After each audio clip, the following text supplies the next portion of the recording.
Hi. So I told you I was going to give you some more origin stories about my series, and I wanted to tell you about the Cookbook Nook Mysteries. This is a fun one. I was at a conference, Malice Domestic, which is held out in Maryland, and it's for cozy mysteries.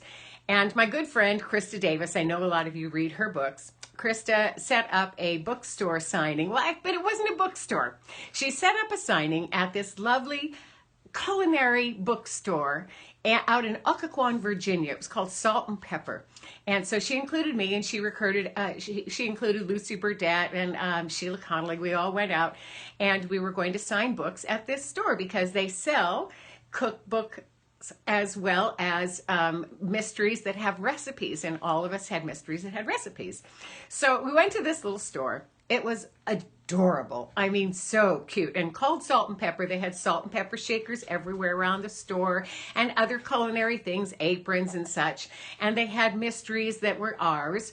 They had cookbooks that were just incredible everywhere on these bookshelves that sort of moved around the store. And I walked away. We had a break before we were going to do all our signings. We got everything organized, and then we started walking the town. And I decided I would just go walk, get a coffee, see what was around. And it was this adorable little town with all these shops. It had a knitting shop, and it had a crafts shop, and it was fabulous. And I went back to the store, and I said to Krista, oh my gosh, I have to make this into a series. I just have to. I have to write a cookbook, culinary, something. I'll figure it out. And so over the next couple weeks, I came up with the Cookbook Nook Mysteries. Try to say that fast. It's really hard.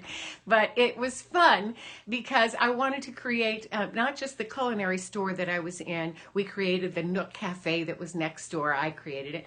And all of this is owned by Jenna and her aunt. But it was because of this signing that I came up with the idea. And this is what I love about writers, just in general, is that we are looking at people and we are looking at life all the time saying, can I make that into a story? Will that fit into my story? Is that something that I can use for a future story? We write notes, we study people. And in this case, I was studying the store.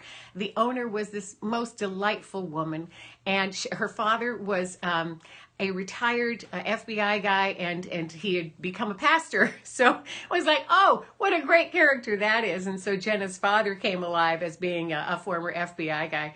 And he's not a pastor, he owns a hardware store now. But it was, these things are the things that make the story come alive. And for me, it was just, it was kismet. I went to this little store, and there came the Cookbook Nook Mysteries. So there you have it, an origin story.